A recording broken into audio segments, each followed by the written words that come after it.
গল্প করছেন আরেক বাঙালি অনুরাগী, এমন সময় এক ইউরোপিয়ান টিকিট চেকার এসে সেই ভদ্রলোকটিকে নেমে যেতে বললেন। সেই ভদ্রলোকের এই কর্মচারী সাহেবকে বোঝাতে চেষ্টা করলেন যে নিয়মটি প্রতিষ্ঠিত করেননি।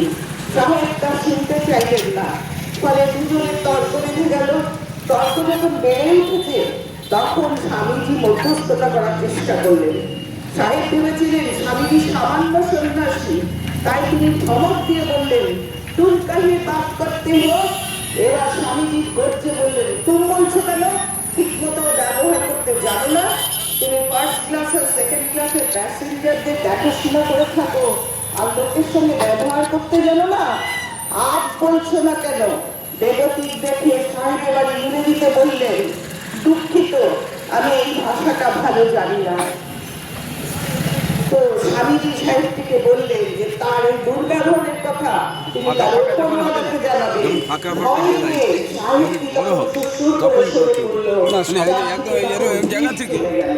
লম্বা যতটা যাওয়া যায়, হ্যাঁ যখন এই চলতে আরম্ভ করবে তখন তো লম্বা হবে।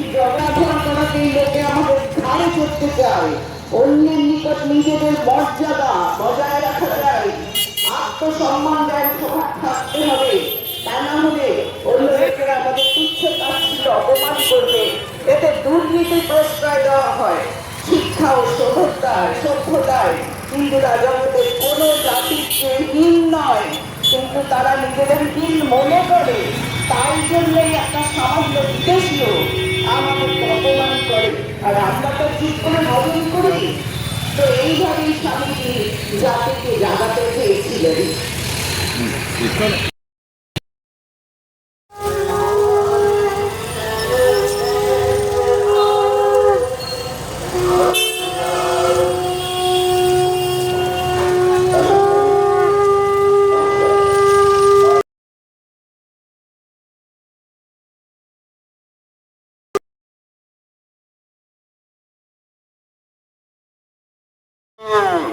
जय भगवान श्री रामकृष्ण देव की जय, स्वामी जी महाराज जी की जय, गंगा माई की।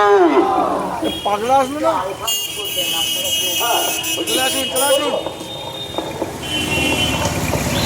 আজকের এই শুভ দিনে সকলকে আমাদের এই পদযাত্রায় সামিল হতে বিনীত আহ্বান জানাচ্ছি। যদি এই পৃথিবীতে এমন কোন দেশ থাকে যাকে পুণ্যভূমি নামে বিশেষিত করা যেতে পারে, যদি এমন কোন স্থান থাকে যেখানে মানুষের ভিতরে ক্ষমা, দয়া, পবিত্রতা, শান্ত ভাব প্রভৃতি সদ্গুণের বিকাশ সবচেয়ে অধিক পরিমাণে হয়েছে, যদি এমন কোন দেশ থাকে যেখানে সর্বাপেক্ষা অধিক আধ্যাত্মিকতা এবং অন্তর্দৃষ্টির বিকাশ হয়েছে, তবে নিশ্চিতভাবে বলতে পারি সে আমাদের মাতৃভূমি এই ভারতবর্ষ। আমাদের মাতৃভূমির প্রতি উঠছে তো ফটো।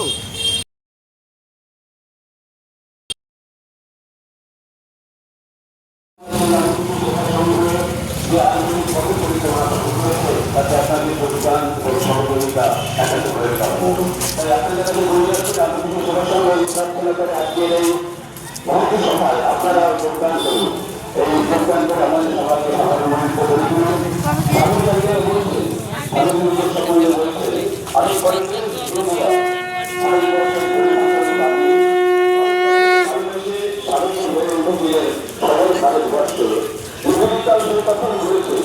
ভারতবর্ষ ছিল স্বামীজি গভীরতম আবেগের কেন্দ্র। ভারতবর্ষ বিশ্বের সুরক্ষিত অধিকার ভোটের মধ্যে প্রতি পরিচর্যার ভ্রমণীতে ভারতবর্ষ ছিল তার দিবাসন্ত, ভারতবর্ষ ছিল তার নিজেদের দুঃস্বপ্ন। শুধু তাই নয়, তিনি নিজেই হয়ে উঠেছিলেন স্বয়ং ভারতবর্ষ, রক্তে মাসে গড়া ভারত প্রতিমা।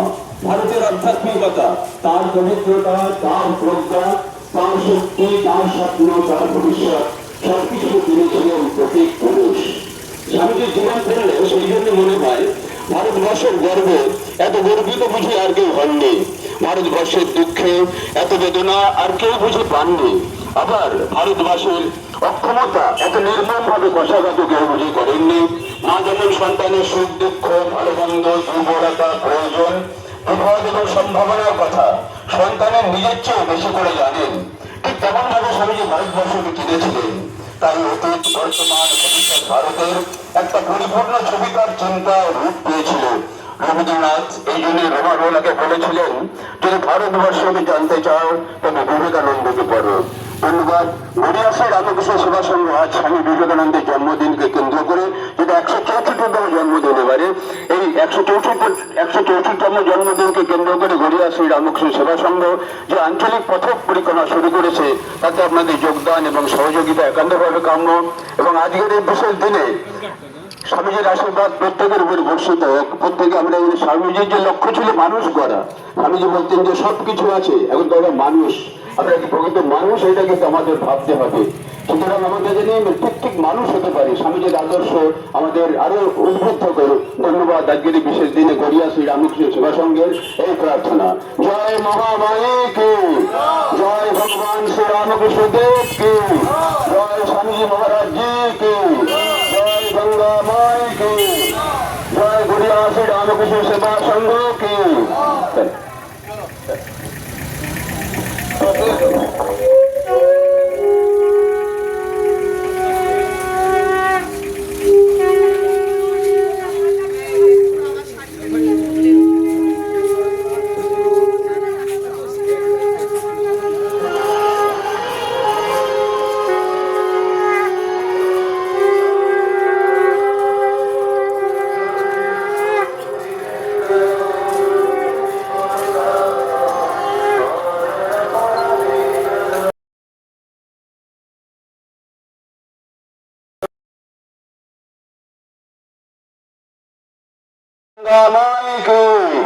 জয়, গড়িয়াসী রামকৃষ্ণ সেবা সংঘ কি।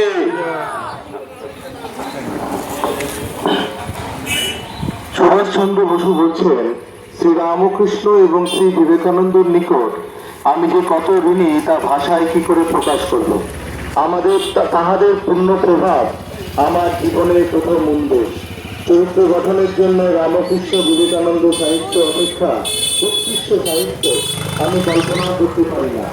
রবীন্দ্রনাথ ঠাকুর বলছেন, যদি তুমি ভারতকে জানতে চাও বিবেকানন্দকে জানো। তার মধ্যে সবকিছু ইতিবাচক, নেতিবাচক কিছু নেই। বিবেকানন্দ বলেছেন, প্রত্যেক মানুষের মধ্যে ব্রহ্মের শক্তি। বলেছেন, দরিদ্রের মধ্য দিয়ে নারায়ণ আমাদের সেবা পেতে চায়। মহাত্মা গান্ধী বলছেন, তার রচনাগুলি আমি অত্যন্ত মনোযোগ সহকারে অনুশীলন করেছি এবং সেগুলো পাঠ করার পর আমার মাতৃভূমির প্রতি আমার ভালোবাসা সমস্ত গুণ বেড়ে গেছে। শিকাগো ধর্ম মহাসভায় প্রথম দিনে বক্তৃতায় স্বামীজিকে আমেরিকার জনসাধারণের কাছে বিখ্যাত করে তুলেছিলেন। প্রথম দিনের বক্তৃতার পর রাত্রে আমেরিকার নিরাপদ ধনীগৃহে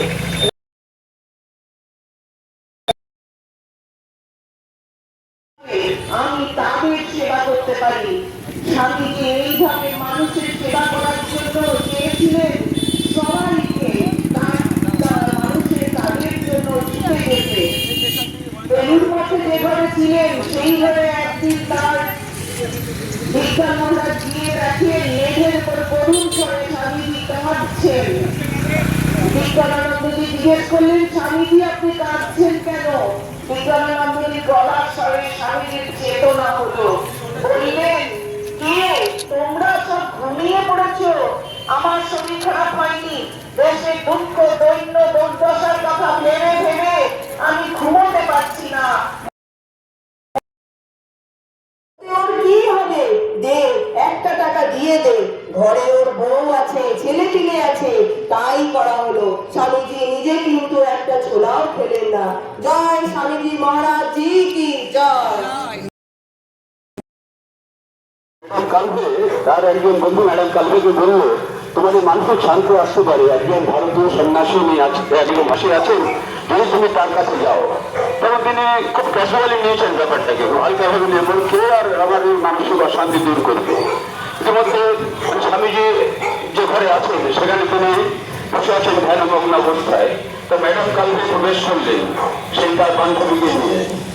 যে প্রবেশ করলেন স্বামীজি কিন্তু তার দিকে তাকালেনও না। মানে স্বামীজি যেমন করে বসে আছেন, ম্যাডাম কালের পিছন থেকে এসে দাঁড়িয়েছেন। স্বামীজি পরপর বলে থাকলেন, মানে বলতে থাকলেন যে ম্যাডাম কালকে জীবনের যে দুর্ঘটনা, দুর্বিষহ অবস্থায় তিনি আছেন, যে মানসিক যন্ত্রণা তিনি ভোগ করছেন, এগুলো তিনি পরপর বলে যেতে লাগলেন। শুনে ম্যাডাম কালকে মানে অবাক হয়ে গেলেন, বলেন যে এটা কি করে সম্ভব? আমি আমার যন্ত্রণা বলতে এসেছি স্বামীজির কাছে, জানাতে এসেছি, তিনি আগে থেকে আমার সব এই ব্যাপারগুলি কি করে বুঝলেন? এরপর থেকে দেখা গেছে যে এই ম্যাডাম কালকে স্বামীজির খুব অনুগামী হয়ে গেলেন এবং কিছু কিছু দিন উনি বলছেন যে স্বামীজির যে কোনো বক্তৃতা থাকতো তিনি কোনটাই মিস করেননি এবং বলছেন যে কিছু কিছু বক্তৃতা যখন হতো তখন এত রাত হয়ে যেত যে সেখানে যে লাস্ট গেল তখন কিন্তু আবার খেয়াল রাখতো না। স্বামীজি বক্তৃতা তাদের মধ্যেও দিয়েছে তখন আমার লাস্টে রাজনীতি যাবে অনেক গুণাগার দিয়েছি, গুণাগার শিক্ষাও দিয়েছি, তারা আমাদের করতে হয়েছে।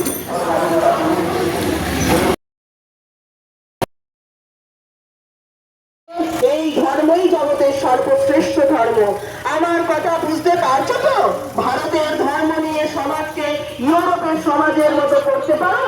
আমার বিশ্বাস একটি কাজে পরিণত। সেই শব্দটির মধ্যে এমন একটা জাদু শক্তি ছিল যা শ্রোতাদের অন্তরে ভারত প্রেম জাগিয়ে তুলত। তারপর থেকেই চিরদিনের জন্য ভারতবর্ষ হয়ে উঠত তাদের অন্তরের আকাঙ্ক্ষিত ভূমি। ভারতবর্ষ সম্পর্কীয় সব কিছুই, ভারতের মানুষ, ভারতের আচার ব্যবহার, রীতি নীতি, ভারতের ইতিহাস সংস্কৃতি, আধ্যাত্মিক ধ্যান ধারণা ও শাস্ত্র, নদ নদী পাহাড় পর্বত স্থলভূমি সবকিছুই সেই তাদের কাছে হয়ে উঠত আকর্ষণীয় এবং জীবন্ত শুধু স্বামীজির কথা শুনে। সেই যুগাবতা স্বামীজি, যিনি সারা পৃথিবীর সামনে ভারতকে তুলে ধরেছিলেন, সেই যুগাবতা স্বামীজির আছে 164তম আবির্ভাব দিবস। তাকে আমাদের শ্রদ্ধা প্রণতি যা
ধনীদের কোনো বড় কাজ হয়েছে, হৃদয় এবং মস্তিষ্ককে চিরকাল যা কিছু বড় কাজ হয়েছে টাকা দিয়ে নয়, টাকা আপনা আপনি আসবে।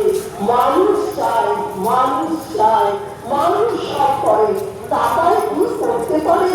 মানুষ চায় যত পাবে ততই ভালো। জগতের সমস্ত ধন সম্পদ হচ্ছে, মানুষ হচ্ছে বেশি মূল্যবান। জয় স্বামী মহারাজ জি কি জয়। হ্যালো হ্যালো, নমস্কার। আজ স্বামী বিবেকানন্দের 164তম জন্মদিন। সেই 164তম জন্মদিনকে কেন্দ্র করে ভগবান শ্রী রামকৃষ্ণ সেবা সংঘ, তাদের ভক্ত এবং আঞ্চলিক যে সমস্ত ভক্তরা আছে তাদের মিলে আমরা পথ পরিক্রমা শুরু করেছি। সেই পথ পরিক্রমা এখন আমরা প্রায় 45 পার্কের কাছে উপস্থিত হয়েছি।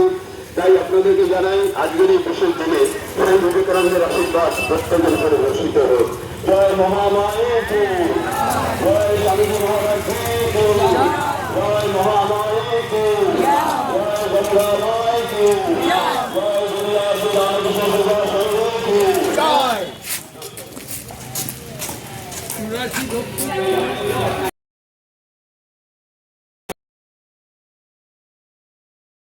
আমরা কল্পনাও করতে পারি না। যদি তুমি ভারতকে জানতে চাও, রবীন্দ্রনাথ ঠাকুর বলছেন, যদি তুমি ভারতকে জানতে চাও বিবেকানন্দকে জানো। তার মধ্যে সবকিছুই ইতিবাচক, নেতিবাচক কিছু নেই। বিবেকানন্দ বলছেন প্রত্যেক মানুষের মধ্যে ব্রহ্মের শক্তি। বলছেন দরিদ্রের মধ্য দিয়েই নারায়ণ আমাদের সেবা পেতে চান। মহাত্মা গান্ধী বলছেন তার রচনাবলী আমি অত্যন্ত মনোযোগ সহকারে অনুশীলন করেছি এবং সেগুলো পাঠ করার পর আমার মাতৃভূমির প্রতি গভীর ভালোবাসায় সহস্র গুণ বেড়ে গেছে।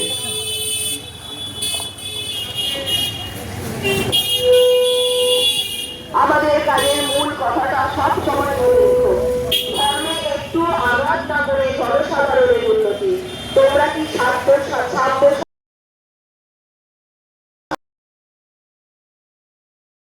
যার এই মান সম্বন্ধে হুঁশ আছে তিনিই মানুষ। সুতরাং ওই জন্য এখন আমাদের এই আজকের বিশেষ দিনে স্বামীজির যে 164তম জন্মদিন, স্বামীজির আহ্বান, আমরা যেন প্রকৃত মানুষ হতে পারি, সেই মানুষ হওয়ার লক্ষ্যে আমরা এগিয়ে চলি এবং প্রত্যেকে